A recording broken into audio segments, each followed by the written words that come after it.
Welcome back to Nigeria, the road to 2019. I'm Charles Inekodu. Now, his high-level, issue-driven campaign, not to mention his rousing town hall meetings, the books he's written, his newspaper columns, and his radio and television command appearances have brought Kingsley Moghalu to the attention of millions of Nigerians. His recent performance at the presidential debate, for which he garnered the biggest and the highest approval ratings out of those who took part, has boosted his name recognition tremendously. Despite the fact that he has never held any elective office, a broad church of analysts and observers seem to agree that his grasp of Nigeria's current political, economic and social travails and the clear solutions he's offering to fix them have made him among the most progressive voices of this 2019 election campaign and indeed of his generation. But is it enough to deliver his ambitious quest to become the president of Nigeria? Well, let's speak to the man himself, Kingsley Moghalu, political economist, professor of international business and public policy, former United Nations senior official, former deputy governor of the Nigerian Central Bank, and currently presidential candidate for the Young Progressive Party. And Kingsley joins me now in the studio. Thank you very much indeed for coming in. Thank you, Charles. Good to see that you still don't have any hair.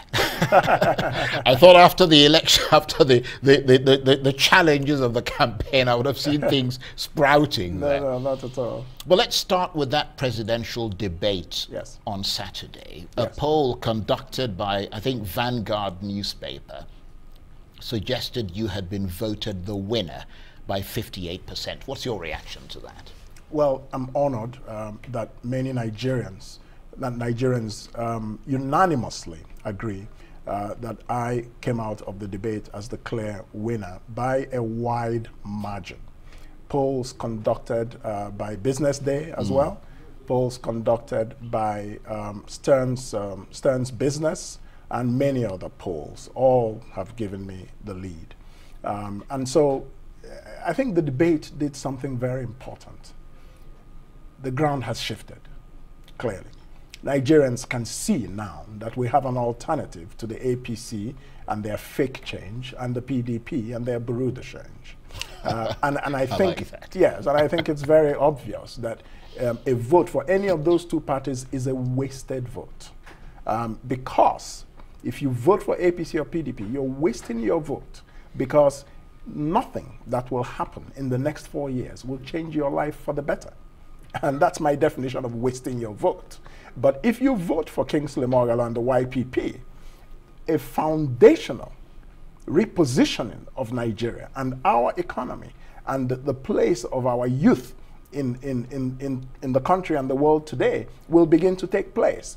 So I think things are becoming clearer. In the last 2 days, hundreds of thousands of messages are coming in.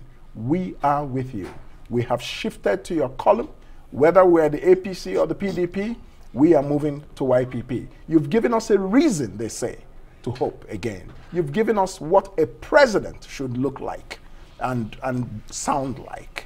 So that is, you know, the outcome of the debate has been a good thing for the 2019 elections. And, of course, perhaps one of the most important things, the absence from the debate of President Buhari and Alhaji Atiku Abubakar has sent Nigerians the final proof, as if they needed any, that these old recycled politicians do not care about you and me. Right. So they're clearly all about themselves. Right. So clearly, after the response to your performance of that at that presidential debate, your hopes have risen volcanically. Let's put it that way. Well, you know, when I started this journey, when I announced that I was running for president in February 2018, many people had a lot of hope and were encouraged by that someone like me came out. Many people were also amused.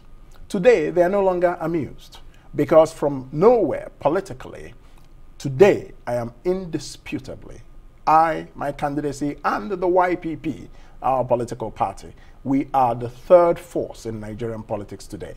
And the question is how we will overtake the APC and the PDP and emerge. I have no doubt that I will be sworn in as the president of Nigeria on the 29th of May, 2019. Well, no question in my mind about it. Sure. Well, that could be clear in your mind, but it's not clear in the minds of a lot of other Nigerians, including myself, because I can't see the future.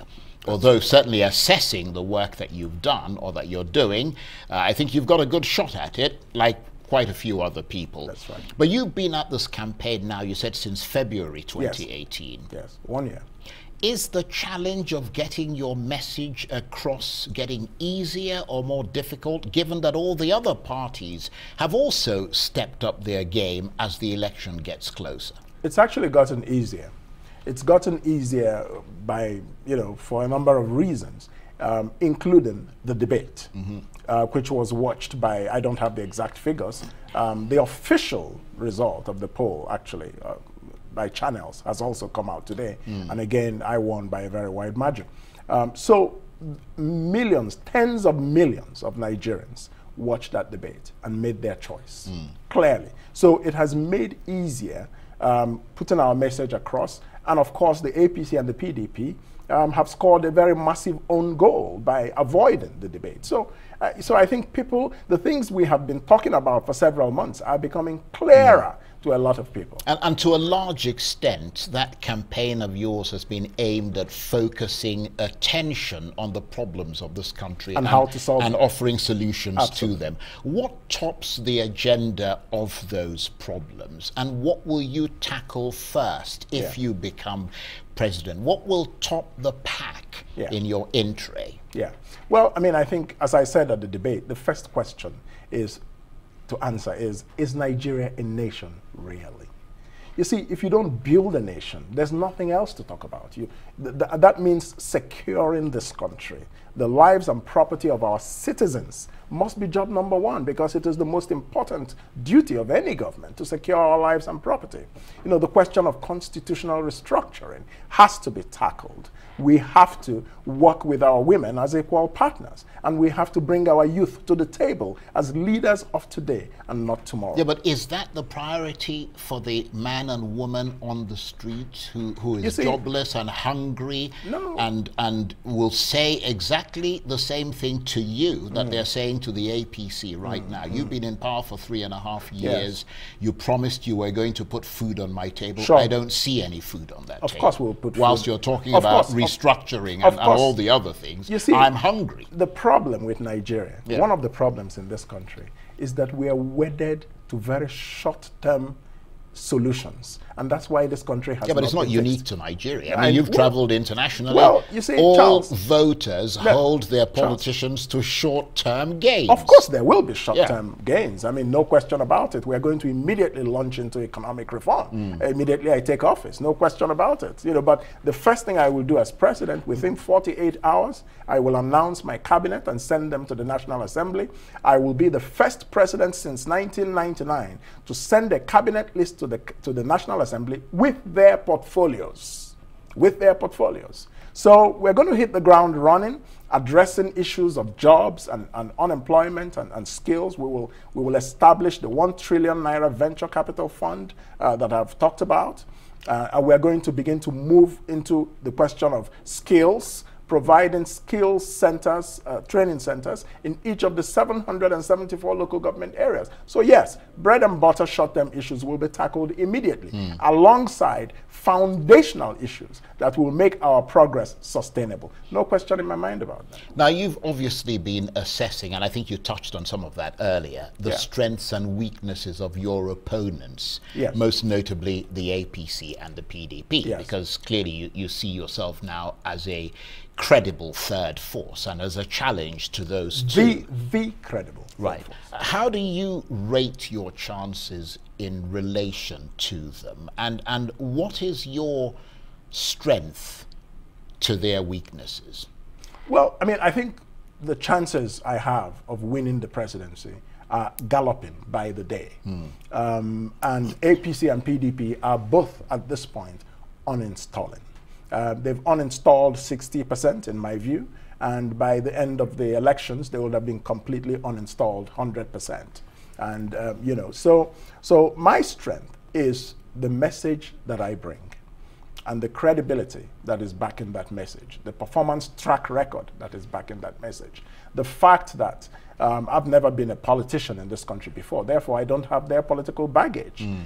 People see something new, something different, something bold in my message. And that message is this: this country, on current trends, is going nowhere except we retire the old, visionless, incompetent, and unproductive politicians that have led this country and, you know, are represented very well in the APC and the PDP.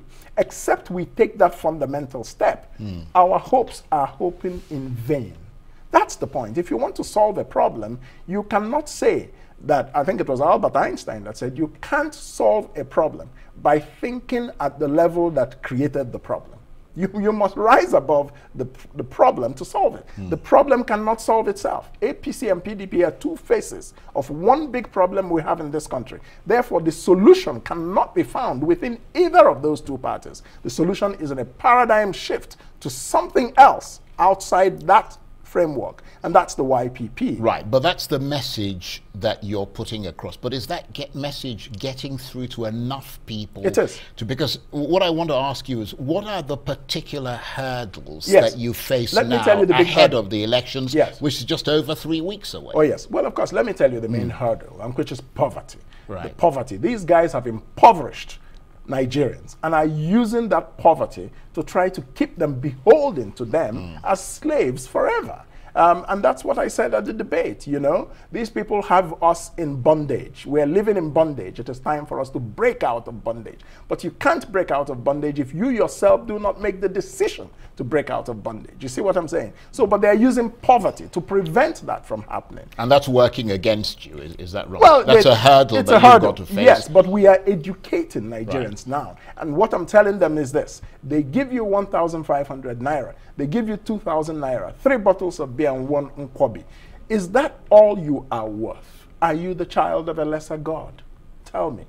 And when you put it that way to people, how cheap they have sold themselves, how much they have dehumanized themselves. But they begin to question. Right. I mean, from what I understand, the strategy that has always been, I mean, I'm not saying it's right, but what they've always done in this country is say, well, here are those 3 bottles of beer.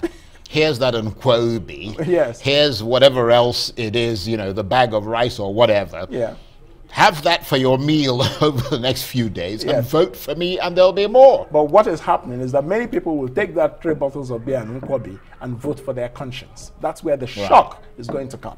Because they have come to recognize that 3 bottles of beer and nkwobi doesn't get your son a job. He's out of university for 5 years, no job. Your daughter has been out of school for many years, no job. And this thing you will eat in one day doesn't solve that problem. Perhaps you might begin to look at those who have a solution to your real problems. But what is your strategy in places like the far rural north, for example, where you don't speak the language, you have no ethnic or religious commonality with the people, and the APC and the PDP set the tone by pulling in massive crowds who relate to Buhari and Atiku because they've got instant name recognition and are from the region? I mean, how do you counter that? Presumably you've been to some of those far northern states. Of course. I mean, look, you know, I mean, this game is a game of attrition. You keep at it. You just keep at chipping it. At the old you keep block. chipping at it. Consistency is important. And the ground is very fertile because many of those people in the far rural north are beginning to realize that their deification or worship of people like Buhari and Atiku has gotten them nothing. Yeah, but your message, is it getting through to them? Of course, because you don't speak, you speak English. Listen, you don't speak their language. But I'm not the only one in the Kingsley Moghalu campaign. No, I mean, I understand that, I have a vice presidential candidate who's because many of them, woman. They don't even have television sets. And if they do, they don't have electricity to watch television. We are on radio a lot in the north. We are communicating to people in the North on radio constantly. That's what a lot of people don't realize. So my campaign has many people in the campaign who are from the North and who speak Hausa and Fulfulde, whatever language, very well. And these people are communicating to those people in that language. And they can see it very clearly. So you must not, after all, those who are campaigning in the Southeast, Buhari and Atiku, they don't speak Igbo.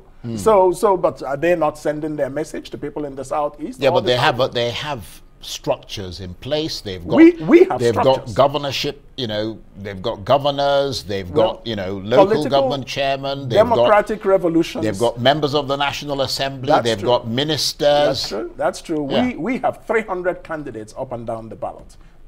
Several of them will be elected to governorships, senatorial positions, and so on. We're a new party. We're 1 year old. Political revolutions always happen when you least expect them. The Berlin Wall, when it fell, nobody expected that to happen. Slavery ended. Colonialism ended. Apartheid ended. The reign of Nigeria's recycled, incompetent politicians will end in February 2019. But of course, for that to end, yes, you have to hope that the elections will be free and fair. Yes. And historically in this country, certainly from 1999, the majority of those elections, including the ones that have been observed, all of them in fact, observed by international observers, the verdict has always been, apart from the one in 2015, that they were not free and fair. In fact, Buhari himself went to court for every single election he went to court. That's true. The best laid plans of mice and men will fail our oppressors. Yeah, but what about the question I was going to ask you is, people are going to rise up and stand and protect their vote. Well, that's what's going to happen. What I want to ask you is what about the conduct of the election and the Electoral Commission charged with that task? That's right. Do you first of all think that the Commission has the intention of conducting a free and fair election, and secondly, that they have the capacity to conduct a credible election? Yes. First of all, on the intention, they have spoken publicly about having such an intention. Fine, but we'll have to test it. Now, as to capacity, that is where I have an even bigger problem. So Nigeria is a big place. Logistics and operational efficiency have never been a strong forte for Nigerian public institutions. And so we have our concerns and our worries. And even when you talk about intention, we are worried by the presence of people who are believed to be related to the political leadership. And you cannot tell me that those people are just going to kind of, just lay over and watch. So we have problems both with intent and capacity. But we will have to also keep an open mind while we prepare to protect our own votes. But what about your own capacity to even monitor that vote? We have that capacity. Because let me tell you, thousands Charles, of polling booths across the country. Charles, the YPP will have polling agents in the more than 120,000 polling booths in this country. Right. That's why I tell you the YPP is a movement. It's not, it's a grassroots party, and we're spread all over the country, and we're going to have our polling agents watching over our votes. That's for sure. We are not joking with that at all, and it's going to happen. That's why I say that, when you look at the alternative space, the YPP is the strongest and the most credible because we are a real party. We're not a briefcase party. We're not a special purpose vehicle for anybody's presidential ambition. We're not an internet party. We're a party on the ground with real people. Now, you've heard those allegations. You heard me talking to the spokesman for the CUPP, the PDP coalition earlier. You heard those allegations from the Information Minister, Lai Mohammed, of an alleged plot by opposition parties, and presumably that includes your party, to work with Boko Haram insurgents and unarmed bandits to create chaos at the election and presumably to gain some political advantage from it. Charles, what's your reaction? I mean, has it left you sort of scratching your head? Yes, indeed. Charles, I'm laughing in English, Igbo, Yoruba, Hausa. I mean, you can't, let me be very clear. They could not, and they never were referring to YPP. Right. Let's be very clear. They are referring to the CUPP, which is the PDP-led opposition. Because they see them as the threat. Because they see them as their cousins. I like that. Yes, they've all grown up. They've all grown up together, and they play the same games and the same tricks. So I like that. That's brilliant. so they know themselves. Not that they're a threat, but that they're all relatives. Exactly. They're all bedfellows. They're all bedfellows. So they play the same game. I mean, not me saying that. It's you saying that. It's me saying obviously. it. So that's why I tell you that's the people they're referring to, because they know the YPP doesn't have the capacity for that type of mischief, and of course doesn't have that kind of intention. But you know, we look at these things and say, look, you know, cry the beloved country. We have a situation where two presidential candidates boycotted a formal institutionalized debate where they could come and explain to the Nigerian people either their performance track record or their vision, and they reduced it to themselves. It tells you how little regard they have for the people of Nigeria. Well, that's certainly and how challenged our democracy is as a result. That's why I'm telling you that what is going to happen in February is not going to be a normal election. It is going to be a people's democratic revolution that will take place. And nobody, no amount of force, no amount of cant and humbug will stop it. And you're not concerned enough. I mean, you clearly are confident. Yes. Not just in yourself, but in the conduct of the elections. You're not worried that all these... I'm not saying that the elections are going to be free and fair. Right. I am saying I hope they will be free and fair. Because all these allegations... protecting our vote. Right. All these allegations and threats that seem to be increasing in intensity with now talk of terrorism. Yes. I mean, it all seems... It speaks of desperation. Well, it seems worrying. Yes. Perhaps even frightening. Yes. Because of its unpredictability. Yes, absolutely. And its precipitate nature. That's right. And the doubts that it raises about what might happen at those elections. Yes, indeed. Certainly. I mean, it is very worrying. And I myself have issued statements about the desperation of the present government of Muhammadu Buhari to cling on to power. It's very obvious that it's a dictatorship that we're living in right now. No question in my mind about it. And it's a very dangerous time to be alive in Nigeria, and not to talk about all those innocent Nigerians who've been killed by Boko Haram and the bandits in Zamfara and the herdsmen, you know, marauding across the Middle Belt. So this country is now in a Hobbesian state of nature where life is short, nasty, and brutish because our leaders have failed to protect our lives. That's their #1 duty under the Constitution. And the present government of Muhammadu Buhari has failed, and for that reason, if not for any other reason, it must be removed. Now, your final message, because we've got literally a minute to go. Yes, absolutely. My message to Nigerians is I had the courage to come out and take a stand on behalf of our countrymen and women. I'm asking our Nigerians, I'm asking everybody to have the same kind of courage when you go to vote. Do not allow yourself to be mentally enslaved anymore by the APC and the PDP. Don't say that Kingsley Moghalu would be a good president, but will he win? If you vote for me, if enough millions of you vote for me, I will win. That's how it works in a democracy. The power is yours and nobody else's. Use it and create a much better future for our children in this country. Kingsley Moghalu, presidential candidate for the Young Progressive Party. Thank you very much. Thank you. Thank you very much, Charles. Yeah. Well, that's it for this edition of Nigeria, the Road to 2019. Join us again for a fresh edition tomorrow. From me and the entire team here in Abuja, bye-bye, and thank you for watching. Brilliant.